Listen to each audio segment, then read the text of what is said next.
On today's episode of Health Theory with Naveen Jain, we cover the microbiome, how we're only 1% human, the fact that your DNA is not your destiny. We talk about his dad's cancer diagnosis, how we've helped my wife Lisa restore her gut health, and how Viome is making chronic disease a choice. Welcome to Health Theory, everybody. Today's guest is Naveen Jain, a self-made billionaire who has dedicated his entire life to addressing the biggest issues in human health with his new company, Viome. In his own words, he wants to make illness a choice. So my question, Naveen, is how on earth do we make illness a choice? Well, most of our health we talk about really comes from these chronic diseases. And the chronic diseases are, whether it's a Parkinson's, Alzheimer, whether you look at depression, anxiety, or you look at OCD, ADHD, obesity, diabetes, cancer, or even all the autoimmune diseases. Every one of them is caused by one simple thing, which is a chronic inflammation. And the chronic inflammation happens because your gut microbiome is out of balance. As you know, the 70% of our immune system is along our gut lining. What we eat is what feeds the microbiome, and that actually trains our immune system. And when your microbiome is out of balance, your immune system is out of balance. And when your body is out of balance, it is not at ease, and which is what we call disease. All right, so let's back up and give people a quick breakdown of exactly what the microbiome is. And the coolest example I've ever heard you use is talking about humans as a form of AI that's basically meant to lug around the microbiome. Explain that. I thought that was really a pretty powerful insight. Yeah, so actually, you think about that and say, how did humans actually got created? And if you think from the perspective of the nature, as you know, on our spacecraft we call planet Earth, these single-cell organisms, the eukaryotes and the bacteria and viruses and the fungi and yeast and the mold, they have been around for billions of years. The humans are give or take about a couple of 100,000 years old. So you wonder, how did humans got created? So here's my tongue-in-cheek story of how I believe it actually happened. One day, all these organisms got together. They were living in Africa. And they say, we're sick and tired of living in this small space. We want to take over the world. And they all looked at each other. And one of the smarter ones said, I think I know what to do. What would you do? What if we can create something where trillions of us can live inside it? All we have to do is keep this thing healthy. It's going to walk around everywhere. We're going to make them crave what we want. They're going to find that food for us. They're going to go all over the world. They're going to poop everywhere. They're going to spread us around, and we're going to take over the world. And they created human. And the humans, as the humans were evolving, suddenly they started to worry. As you know, you and I now worry about artificial intelligence, and we keep wondering if this thing we just created called artificial intelligence, if someday it got smarter than us, what will happen to us? And these guys were no dumb. They start thinking about that. And so one of the young ones went to the master and said, Master, we created this thing called humans. What if this thing got smarter than us? What will we do? Master says, not to worry. How so, Master? He says, right inside their cell, they call that mitochondria. It's one of our brethren, right? It's one of the ancient bacteria. We talk to it all the time. This thing is the energy factory for their cell. They go out of control, we turn the energy off, they're done. They say, Master, you're so brilliant. Until another younger one said, Master, you're completely forgetting the point here. They're starting to develop this thing called brain. What are we going to do with that? Master says, not to worry. Remember, most of us live inside the gut. We put a direct connection from the gut right to their brain. They call that a vagus nerve. And they don't quite remember, just because they call it a vagus nerve like Las Vegas, what happens in the gut doesn't stay in the gut. It goes everywhere. We, in fact, control what happens in their brain. And we let them know what we want through something they call neurotransmitters. So you remember serotonin? Yeah, I remember serotonin. It makes them feel good. Yeah. Guess what? We produce 90% of the serotonin right in the gut. We don't let them produce it. They want to feel good, they got to feed us. Right? And all the stuff, they control our amygdala through their microRNA interference. They control our prefrontal cortex. So our decision making, our behavior, what we do, what we want is controlled by them.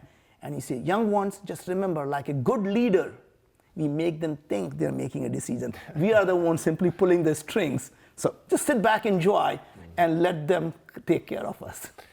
What I love about that, it's really one of the first times I've heard somebody talk about the microbiome coming first, which obviously from an evolutionary standpoint, it did. Yes. And talking about how nature really co-ops, if something works here, then it's likely to work there. And I remember thinking one time, why are all viruses bad? Like, why are all of their symptoms negative? The runny nose, the fever, and then I realized they're not. We, in fact, if you think about us, we are a walking, talking ecosystem. So if you think from a spiritual perspective, or you think about from a larger universe perspective, we humans are part of this larger ecosystem we call environment. We as humans are environment in ourselves. The trillions of microorganisms inside us, we are an ecosystem. And when our ecosystem gets damaged because we are feeding it the wrong thing, then our body essentially starts to suffer. And same thing, when we start to impact our outside environment, our body starts to impact because we're part of this larger ecosystem. The thing that's most interesting is that it's only now that we are able to understand what is going on inside our body. It used to be completely a black box. And people always felt, for the time, they always wanted to eat healthy. But the problem was no one knew what was healthy. And so you will come up with these fad diets, but you start to look at the paleo diet, and you start to look at the ketogenic diet and the lactane diet, and every day there is a new fad diet. The fact is, you and I share almost the identical DNA. 99.9% of our DNA is identical. When it comes to our organism, our environment inside our body, less than 5% is the same.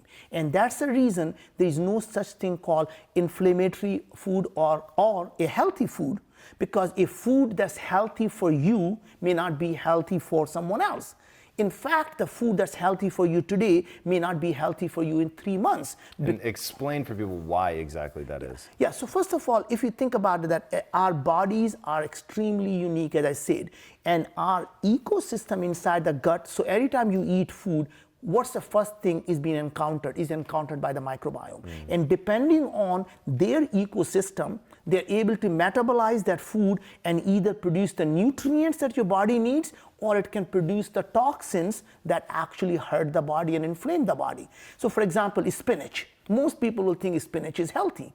It turns out spinach is not healthy for me, and the reason is spinach has a lot of oxalate. And if you don't have the oxalobacter in your gut, it's actually not going to be oxalate cannot be metabolized by the gut microbiome. That means it's now being fed by someone else who is going to create lipopolysaccharides, which is LPS, which is going to cause inflammation in your body. So it turns out that as we have gone through now tens of thousands of people in our things, we find 30% of the people in our system today are, in fact, spinach is harmful to them. Wow, I'm surprised that high. Yeah, and more than interesting thing is 50% of the people that we see, the thing called polyphenol, everybody thinks the pomegranate juice is good for them, or the walnuts are good for them, or the blueberries are good for them. All of these are really good for about half the people. Other half, you're simply wasting your money. It does nothing other than stressing and harming your body because you do not have the right organisms to be able to digest them. So unlike everyone else in this field that has come before us, nobody has been able to see what these microbes are actually doing. They only focused on who they were. And interesting thing is, like us humans. What do you mean they're only focused on who they were? Yeah, so in a sense that there are two ways of looking at the things. Who are these organisms? What are their names? Are they named Paul and Tom and John? And it's Paul, Tom, and John, but is Paul the plumber, or is Paul the entrepreneur? Is Paul the electrician, or what is Paul actually doing? So knowing who they are doesn't tell you anything until you know exactly the function they are performing. So if you think about, by knowing the organism, it simply tells you what they could do. But just like any one of us, we have a potential, but we could be doing completely different things depending on what else is around us. So if you are with me, You could be calm and quiet. You could be with Lisa, you could be partying, right? So depending on who else is with you, you change your behavior, and simply based on what is being fed to you, you change your behavior. All right, we got to unpack this because this is so important for people to understand. So Joseph Campbell has a quote that I think is insanely powerful and is really a play here, which is, if you want to change the world, change the metaphor. Yep. And I feel like what you're bringing to the table and what I find so interesting about the tongue-in-cheek story is it actually forces us to change the metaphor and think of us as a shell that's housing the microbiome, and that the microbiome in the fun story, like, organizes, gets together, builds a structure. And while that may not be sort of mythologically true, it really gets you to start thinking about it in the right way. So, okay, now you think of us as a shell, and it gets to that whole notion of we're less than 1% human. Just really fast, explain that. So basically, we have more foreign cells in our body than the human cell. When it comes to gene expression, our human DNA only expresses about 20,000 genes, and the microbiome in our gut produces about 2 million to 20 million genes. So at best, we are 1% human from a gene expression perspective, or worse, we are 0.01% human. Which is really crazy, and most people do not understand that, and I wouldn't have understood it. We'll talk more about Lisa later. I certainly would not have understood that until seeing what she was going through and trying to figure that out. And I had to change my metaphor. I had to think of the microbiome first. I had to start thinking about being an ecosystem. So, all right, we've got this shell. It's expressing 1% roughly of the genes that are active within that shell. But more than that, I want to also talk about that 1%. And most people think of our DNA as our destiny. Our genes are our destiny. It turns out the genes are really not your destiny. It is obviously your microbiome, but even within the genes, it is a gene expression that counts, not the genes in themselves. And here's what I mean by that. Every part of our body has identical DNA. So our hair, our skin, our lung, our heart, everything has the same DNA, but they're completely different. It is the expression of the same DNA that causes the thing to be what they are. So that means nature has put together something called epigenetically. That means you can control what genes are expressed, what genes are overexpressed or underexpressed. Now imagine what happens. Our microbiome releases these things called metabolites, which are the small molecules. After they digest the food, they release these nutrients and metabolites that are absorbed in our blood. As a reaction to what is digested. What is digested. Okay. And then these metabolites are absorbed in our blood, and guess what happens? They start to epigenetically start to control our gene expression, right? Dude, this is so important. And that is really the key, is that they now can change the gene expression of what is going on inside the human body. Not only your immune system, whether it is underactive, overactive, and essentially, or saying this is a friend or a foe, they're training the immune system, but more importantly, they're also changing your gene expression. So for example, what they found was recently that the cancer is not only caused by the microbiome and influenced by microbiome. 2 weeks ago, they found that pancreatic cancer is the microbes moving from the gut, going to pancreas, shutting down the immune system in the pancreas, and let the cancer grow.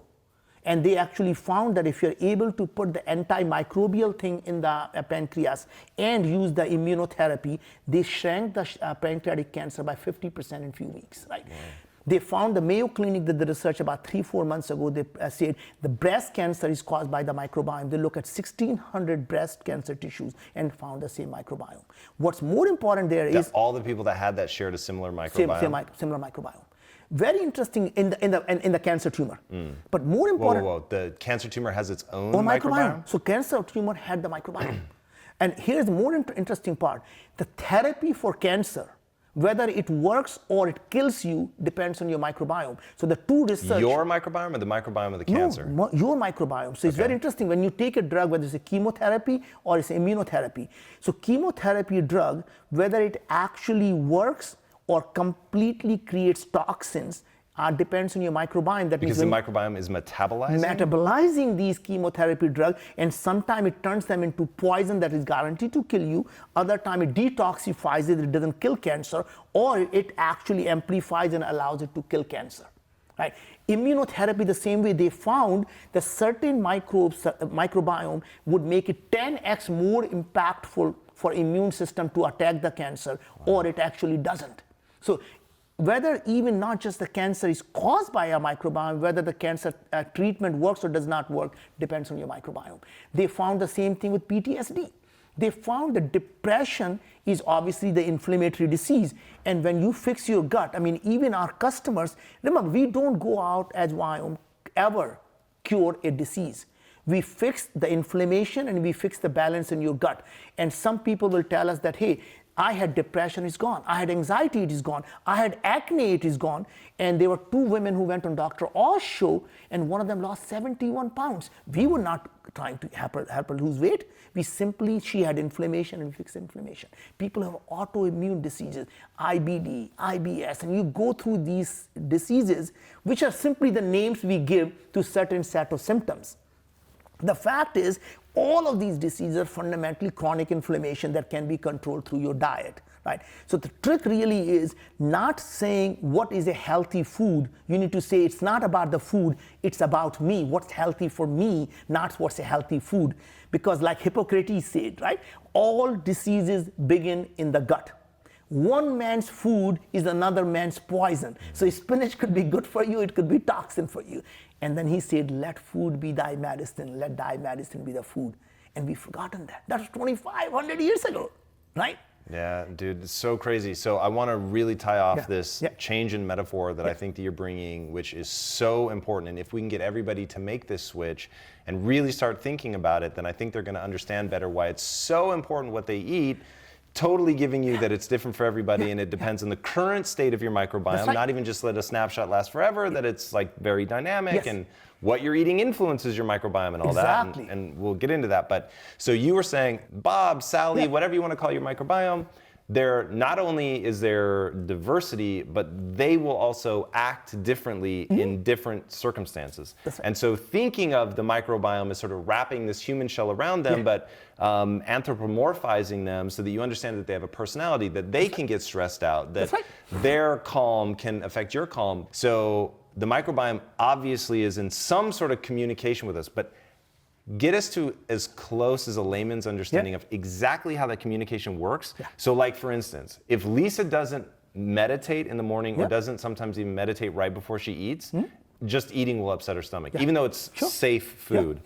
But meditating makes a difference. So again, remember that our body is not a one-way tunnel. It is a bidirectional thing, right? So the stress that we have causes our microbiome to change, and when your microbiome is upset, it causes us to be stressed or anxious or depressed, right? So how? What's the mechanism? So the mechanism is, depression or anxiety is the inflammation, right? So when your microbiome is releasing things like lipopolysaccharides, they are absorbed in the blood that causes the immune system to have a low-grade inflammation. And the low-grade inflammation is what causes you to be depressed, right? But why does it, or how does inflammation have so many varied responses? Yeah, so think about it. Inflammation is like, a constant body in alert situation. So your immune system is constantly alert,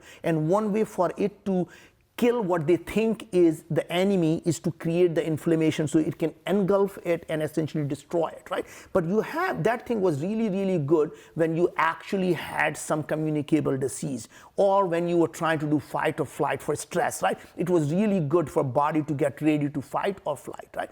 But when you are living in a modern society, when you are now, stress is being caused by relationships, it's caused by because your work environment is not right, or monetary thing, or a number of other reasons. What happens is your body is constantly on that alert and it's constantly releasing the cortisol, and your microbiome is saying, first thing, by the way, when you go into fight or flight response, is your digestive system shuts down. Right? So part of the human body for it to survive was saying, hey, you're about to get attacked by a tiger. The last thing you need to worry about is try to eat the thing, try to digest the thing you just ate. Let's shut down everything that's not necessary right now, right this moment, and only have the essential function be working. So digestive system is shut down. So when you are stressed, essentially at that point, your digestive system is shut down. So by meditating, what you're doing is taking the cortisol levels to essentially down. and that allows the body and the microbiome to be essentially saying, okay, you're no longer in that fight or flight response. Let's start the digestive system again. But what I really want to understand, so there's two things. One, I want to know the mechanism by which to communicate, which you talked about optics, which I was like, what the hell? Yeah. So understanding how they're using photons to actually communicate. And then part two is why sometimes depression, why sometimes anxiety, why sometimes cancer, like how can inflammation manifest in so many different ways? So first of all, let's start the last part first. If you look at the chronic inflammation, it's not localized, right? So your whole body is under inflammation. And when your body is under stress, since it's all connected, it always breaks at the weakest link, right? So if your whole body that is like, think of it like a chain, and it's at this point when there is under stress, the weakest part of the chain will break first. So let's assume you've been drinking a lot and you have inflammation. Boom, your liver is the first one to go, right? So if depending on wherever the weakest thing is for other reasons in your life, that whatever the weakest subcomponent is, that is the first one to break. Right? And that's the reason you find them in a different, the same type of inflammation may cause obesity in one, diabetes in someone else. It may cause a depression in one person, it may cause a autoimmune in someone else, right? Because at the end of the day, depending on wherever this thing pops up, right? And you can, and what our pharmaceutical drugs are basically pop-a-mole, right? You essentially put this one down, suppress this symptom, it pops up here. And then you get a new set of symptoms. And you suppress that symptom, you pop 3 more symptoms now. And then now, by the time you get to be 60 years old, you're taking more pills for your breakfast than you're eating the breakfast, right? Yeah. And that's literally the business model of our pharmaceutical companies. They really have become, to large extent, a parasite on society, thriving on these chronic diseases. An interesting thing is chronic diseases are preventable. Unlike the communicable diseases, you catch infection. You don't catch obesity. You don't catch a diabetes. You don't catch a depression. It is, you develop it over a long period of time. Right? You do share when you start to live together, you start to share your microbiome. And it's very interesting is there's so many studies done that the microbiome actually not only within the species, even cross species, causes the symptoms to pop up. So for example, think of your microbiome as a fecal matter. What they did is they took a microbiome, put that from a fat man to a mice, and the mice became fat. From a human? From human to different species altogether. And they took the microbiome of a thin person, gave it to the mice, and mice became thin. So it tells you that not only the microbiome is causative, it is causative across species. All right, really fast, I got to stop you there. So obviously I've heard that through fecal transplants, you can take some, I knew you could do from mouse to mouse, I didn't know you could cross, but what I want to really bring home for people is the mechanism that is at play there. So has to do with metabolites, has to do with like what's the signaling that's, because somebody that's obese right now thinks it's a moral failing. No, it's not. And so why not? So obesity is an inflammatory disease. It is not your fault. In fact, you could eat less than anyone else. When people talk about it and say, oh, he can eat anything he wants and I eat just a tiny bit of food, I get fat. Because when you have a leaky gut, and leaky gut, what I mean by that is your epithelial cell that's supposed to keep the microbiome and the food inside the colon is leaking and going into the blood. The blood, when these things are, food is leaked into the blood, what happens?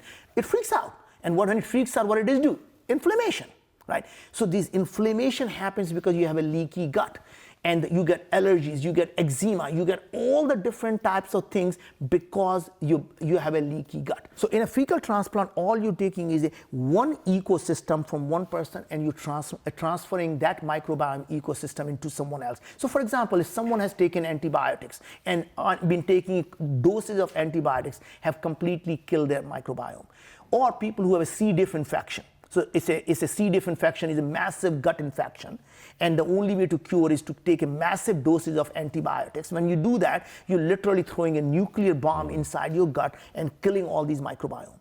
And then you repopulate or repopulate them. I wasn't sure if it was your accent for a second. I was like, Naveen. You repopulate them through the fecal matter transplant. It's very interesting is one of the person actually got a fecal matter transplant after C. diff infection, and suddenly his personality changed. He became obese and depressed. And it turns out the microbiome, it came from a person who was fat and depressed, right? So literally the symptoms got transferred from microbiome. Even I know somebody watching right now saying this is black magic, it's witch doctory stuff.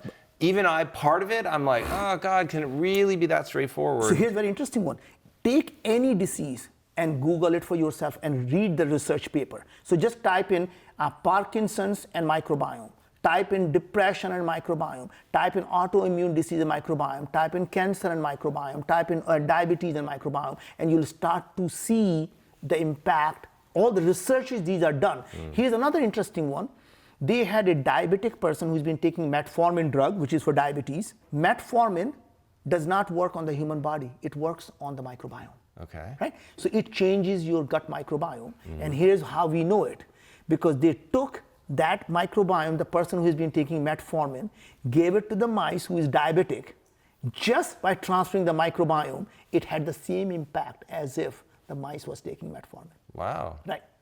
Because it works on your microbiome. As you know, the gut microbiome is the root cause of all other diseases. So when you fix your gut microbiome, you're fixing the cancer, and all other diseases are also impacted at the same time. Whether it's a depression, focus, ADHD, all those diseases are basically inflammatory diseases.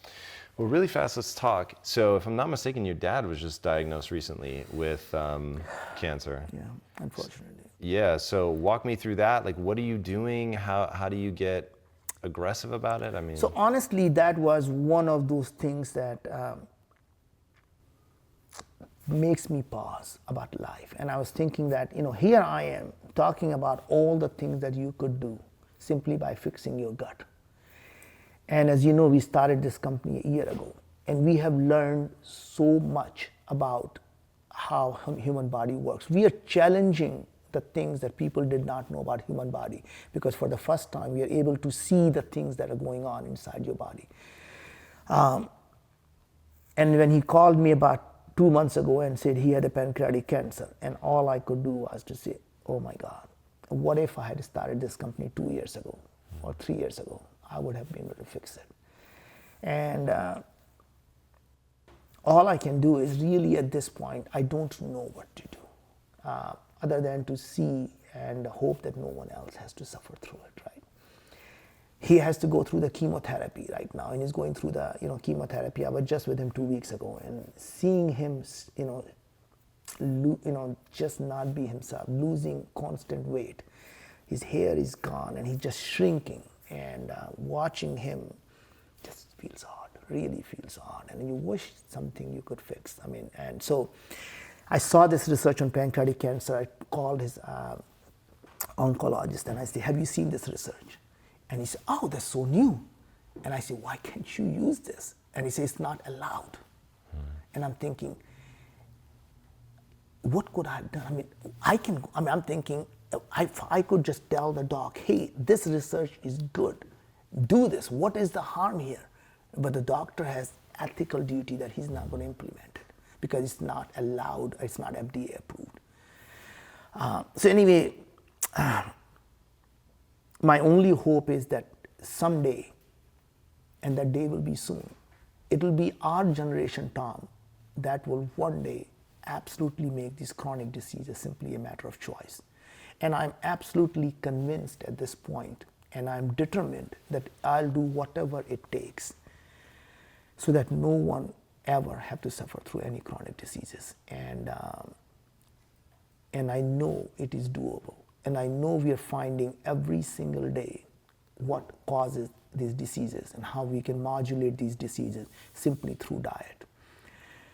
And we're going to look back at these movements 5 years, 10 years from now, and we're going to realize that we were the first generation that wiped off the chronic diseases from the face of this earth.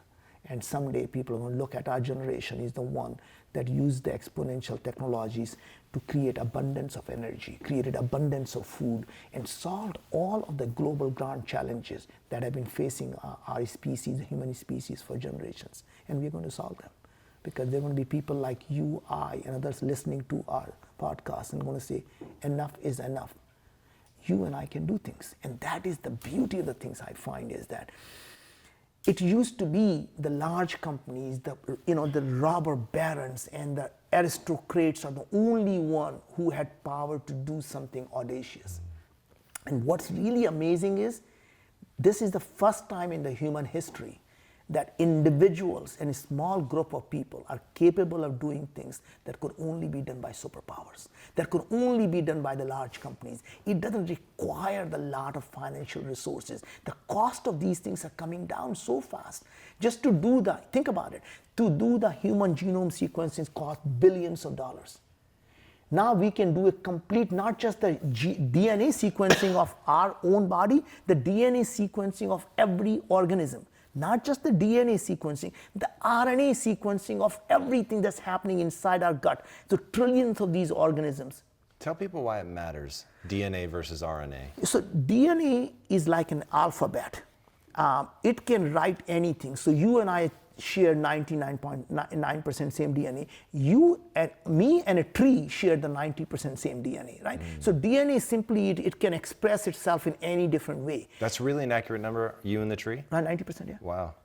It's very interesting thing is if you look at the RNA, so DNA converts into RNA after the epigenetic changes have been made. So RNA tells you exactly what is happening, not what could have happened. So DNA tells you potentially everything that could happen, and RNA tells you exactly what's happening. So think of your RNA as the Instagram, your snapshot of your life. So if you want to know your Instagram of your life, you do your poop test. That's funny. Right. By the way, it's very interesting. I was going to tell you that in the last, with the patients, tens of thousands of patients have gone through it. Some of the learnings that we have had actually have changed, at least for every doctor, how our human body functions. For example, everyone believes the hormones, estrogen and testosterone, are produced by the human body. Guess what? We are finding that microbiome is actually producing the testosterone and estrogen. Imagine that. I mean, what percentage? I don't know that, but we're seeing them produce it. We see the transcripts of the microbiome producing these things, right? We are seeing them actually becoming the detoxification of our toxins that we're taking, because these guys have to survive.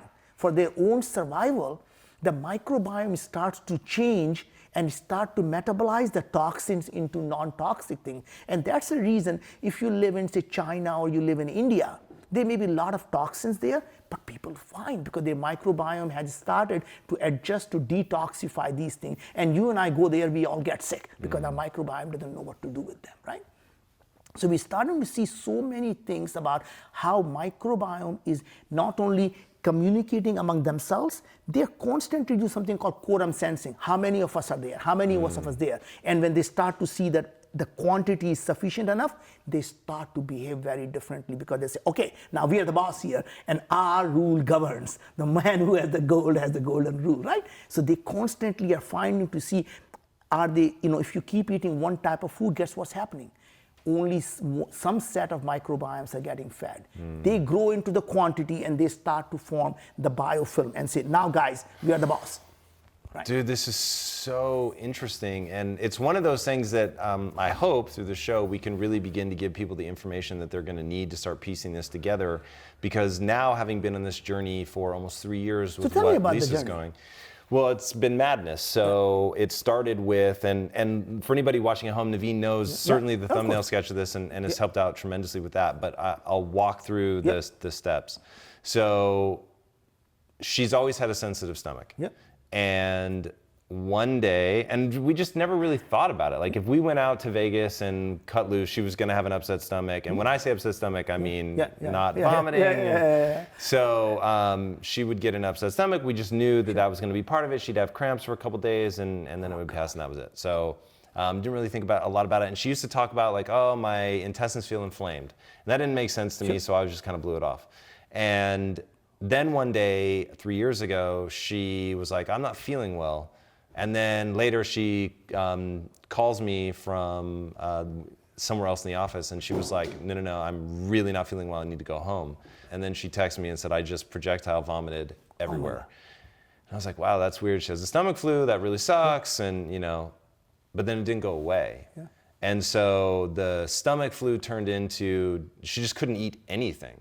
And like everything upset her and gave her massive cramps. And she is not a complainer. So when she starts complaining, I know something's really wrong.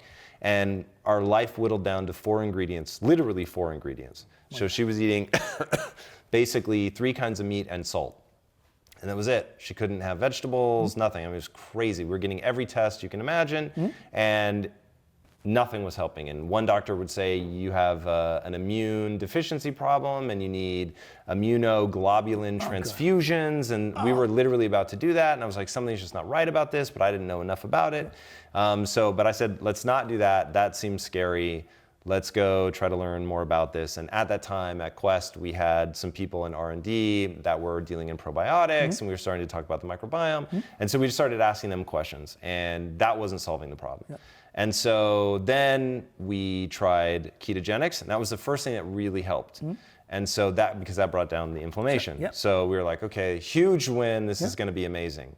And then it just stalled out there. Absolutely. And that was when you said, oh, you should try Viome. We tried it, and it's been absolutely life-changing, but it is still so big and complicated that part of what I'm hoping, and this will probably be an ongoing series, hopefully we'll get you back again, is like people really understanding why I'm so obsessed with the changing of the metaphor and thinking about the microbiome first, understanding how different her microbiome is from even mine. And then what I really want to know is, how do you repair it over time? So think about it that, the inflammation happens obviously is first number one thing is to make sure you don't have a toxic microbiome. That means your microbiome is producing the healthy stuff that your body needs, not the toxins that is going into your body. So just really think of you and saying, is your microbiome healthy? Is your microbiome toxic? Right? So that's the first part. The second thing is... I want to put a fine point on that because this is what made me think of it a second ago, that notion of a quorum.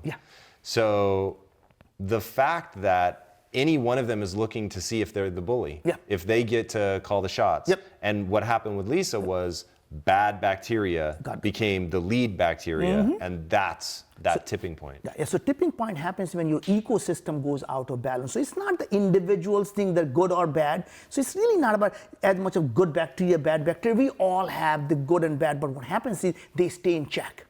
Right? And they all keep each other in check. It is when you start to eat certain foods and these guys start to grow and they say, aha, now we're going to control everything else, right? And that's really when you start to have trouble.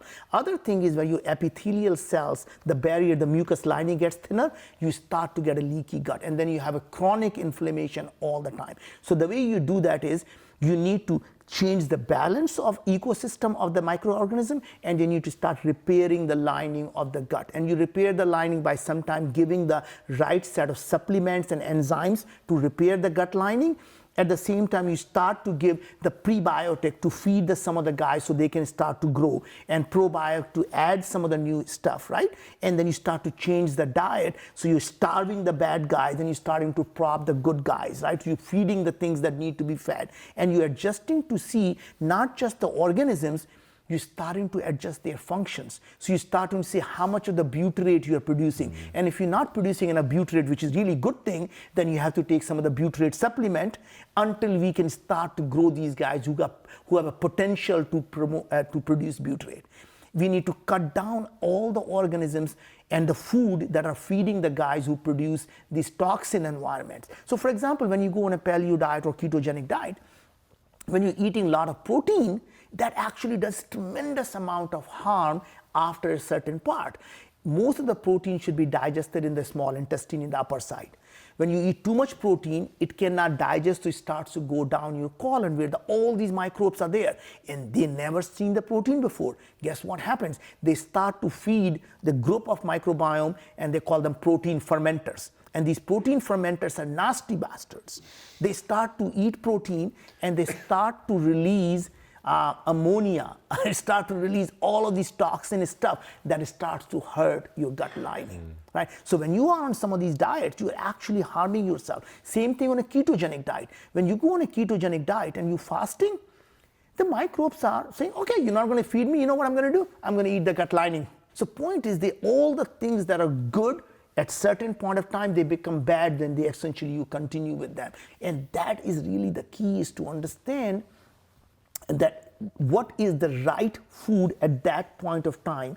And your microbiome is changing, but it really becomes a new ecosystem every 3 to 4 months, right? So it's like, in a sense, you throw a pebble in the water, you get some ripples, and then it comes back to normal.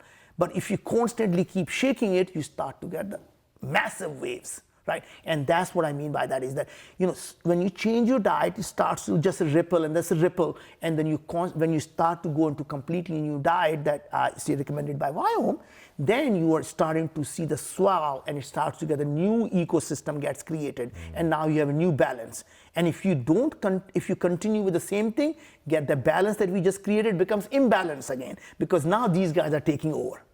So what, at a really high generic level, and I know there is no universal diet, and I totally get that, but like at a high level, what are directional advice that you have for people of how to eat, like cycling, eating wide variety? So, I mean, again, this is exactly what caused all the problems we have, because we want to simplify and tell people, treat your body like a black box. And if you just keep feeding things into it, somehow magic will happen. But the fact is, you can't treat it like a black box. You have to know what is going on. If they're not producing the right set of nutrients, you have to feed those guys what the nutrients your body needs. So if you're not getting enough good stuff, the vitamins and the butyrates, short chain fatty acids, you got to feed them, or you have to take the enzymes to essentially make up for it. So you can't just say, hey, I'm eating healthy because I'm eating spinach, I'm eating kale, I'm eating avocado. Guess what? That may be exactly what's wrong for you, just like me. You know my story, right? I thought I was eating healthy because I was trying to lose weight. I was pre-diabetic, and I always thought eating spinach, avocado, oats, cut down all the gluten, cut down all the carbs, cut down all the starch. And guess what happened? For the first few months, I lost weight, and my blood glucose was going down, and I was happy. I continued with that diet. Guess what happened? I gained all the weight back, and my blood glucose was going back up again. When I did my Viome test, it turns out I need to be eating 50% of my diet as a complex carbohydrate. I had to cut down spinach, avocado, oats, start eating more wheat, more gluten. Wow. And start eating a lot of the other food that I never eaten. Right? So everything. And your blood sugar's in check. My blood sugar is went down. My doctor thinks that I must be on some drug that I'm not telling her. Wow. She says, keep doing whatever you're doing because it's working. I used to take Nexium, which was killing me. I cut down all the Nexium, and I thought she was going to be so angry at me. She said, I'm so glad you're taking Nexium, because now you don't have the stomach acid problem. And by the way, you were anemic, and your iron was low. It's all back to normal now. So just keep doing what you're doing. Keep taking those drugs that I gave you. What she didn't know is I stopped all of them. And I think it's very interesting thing is, a lot of the food sensitivities go away, because food sensitivities, when you measure, you're basically measuring the antibodies in the blood. The reason you get antibodies in the blood is because the blood is seeing the stuff in the blood. Because you have leaky gut. Leaky gut. So if you have a leaky gut, your immune system is going to see this food in the thing. It creates the antibodies, and you think you're allergic to it. Yeah, that sounds super familiar. I'm looking at my wife right now, who at one point, because they didn't know she had leaky gut, but they were like, essentially you're allergic to everything. And she's not. Right. Once you fix the leaky gut, suddenly 6 months later, these antibodies die away. 100%. And then suddenly you're no longer allergic to them. Yeah, it's literally what happened to her. Yeah. And to me, that is the key, is to understand that, why are people talking shit nowadays? Is because everyone wants to know about their microbiome, right? So that's the reason people are talking shit. Other thing is really understanding the snapshot of what is it your microbiome doing. Are they actually working for you, or they're working against you? So knowing your superfoods and knowing your kryptonites. What food is going to cause these guys to produce toxins and the stuff that is not going to be good for your body? And what food is going to allow these guys to produce the nutrients our body needs? So what we do is we give you your superfoods, we give you your kryptonites, and give you the foods you should be eating more of, and the foods you should be minimizing, and the food you should be avoiding. And as I said, it's really different for different people. For me and my wife, it's completely opposite. I should be avoiding spinach and oats and avocado. She needs to be eating, her superfood is avocado. That's interesting. Right? So it's very interesting is that she and I are completely different food. And, and in fact, now the new tests we just added that are essentially giving even more information. So now we are adding things like urine metabolites. So we are able to see the organic acids and the amino acids being produced. We are adding things like blood transcriptomics. And the idea is to be able to see the gene expression of everything that's happening inside the human body. So you look at the host side, which is us, and our guest side. So stool transcriptomics, which we call the microbiome, the stool transcriptomics allows us to see how our guests are doing, even though they are the masters, right? And then host side is our side. So we look at the mitochondrial gene expression. And then we look at all of the white blood cell gene expression. That means we can see every single inflammation marker. So we can see cytokines, the interleukins, we can see CRP, all the inflammation that your body is having. And all these things combined, including, by the way, this food sensitivity test, allows us to see, do you have a leaky gut? Because if you're sensitive to a whole bunch of foods, then you know you have a leaky gut. If you're eating everything that's showing up in your IgG, the food sensitivity, then we know for sure you have a leaky gut, right? And as I said, get your shit together because you have no idea what people can find out from it. Because just a tiny bit of your stool, you can find out what places you have visited because we know the toxins that came from there. We can find out things like what food you're eating, how much of you are eating, what drugs you're taking, what supplements you may be taking, what type of symptoms you may be having, because all that information is right there. Because how much you exercise. How much that you was exercise? one thing that Helen asked Lisa. She's like, are you really lean? Yes. Do you exercise a lot? Yes. And she's like, oh yeah, this marker shows that, this marker shows that. We're like, whoa. Yeah, so TCA level could tell us actually how much aerobic exercise you're getting. Wow. Yeah. Very impressive. Dude, I don't know if anybody told you, but you've already won. You're like super rich. Why are you working this hard? Oh my God. So, as you and I have talked about it in the past episodes, that success is not about amount of money you have. Success is about how many lives you'll be able to improve. And from that part, I'm just so far. So far to go. We have barely started. So to me, I am dedicated to doing the things that matter. And a lot of people who have watched our previous episodes will know that I came from a very, very poor background with no food to eat, with absolutely nothing. And to large extent, Tom, the society and the people in this country has given me so much love and so much success. I owe it to them. This is my obligation to pay back my debt. And the only way I know how to pay back my debt is to pay forward, is by constantly finding ways that can make the lives better for billions of people on this planet.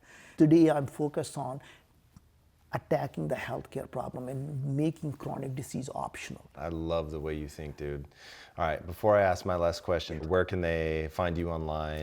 So, you can find me on Twitter, you can find me on LinkedIn, you can find me on Facebook, and I've always given out my email. It's my first name, Naveen, Naveen, .Jain, my last name, Jain, @gmail.com. Send it to me, please. If you have any questions, anything, just know I'm here to help you. And I want to do everything I can to make this society a better place for our children and make our children essentially protect our planet. Awesome, man. And how can they sign up for Viome if they want? You tell them, since you know that Indians cannot pronounce the word V. Go to Viome.com, check it out. And how do you spell that, dude? Viome. And I will say, in fact, I'll address that in a second in my outro, because I have very, very strong feelings. But for my last question, what's one change that you want to see somebody make to improve their life?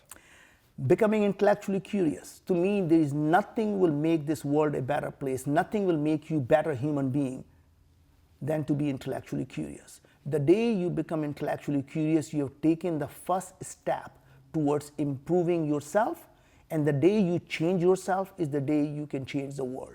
My only other advice is fall in love with yourself. And I don't mean being self-obsessed, is stop needing the approval from someone else. The day you fall in love with yourself, you can love the person around you, you can love the world. But if you hate yourself, you're going to hate the world. So fall in love with yourself and share that love with everyone you meet, and stay intellectually curious. I dig it. Awesome. Naveen, thank you man. so much for Thanks, being man. on the show. All right.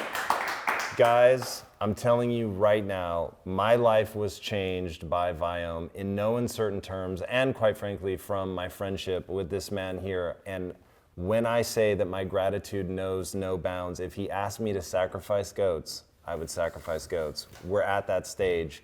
It has been absolutely incredible what Viome has been able to offer us in terms of information about Lisa's health. It's absolutely incredible. I'm not getting paid for this, by the way. This is truly because it had a massive impact on my life, on Lisa's life, and it took me from actually being scared that something would happen to her to believing that we're really on the road to recovery. And it's been unlike anything I've ever seen in my life. He is so passionate about making sure that the system grows and improves with time, and that the more people that use the system, the more people that it's able to help. And it's absolutely incredible to see how rapidly it's growing and how we've been able to benefit from that. So if you suffer from digestive issues of any kind, I cannot strongly enough encourage you to go to Viome.com, to sign up, to give it a shot. I think that it could possibly truly change your entire life. It's that big, it's that important. All right, guys, hopefully this episode really helped you begin to understand the microbiome. I think it is so important, and I think Naveen has the metaphor that's really gonna change how people think about this, and I don't think you can overstate how important that is. All right, if you haven't already, be sure to subscribe, and until next time, my friends, be legendary. Take care. Naveen, thanks again, man. Awesome. Thank you guys so much for watching and being a part of this community. If you haven't already, be sure to subscribe. You're going to get weekly videos on building a growth mindset, cultivating grit, and unlocking your full potential.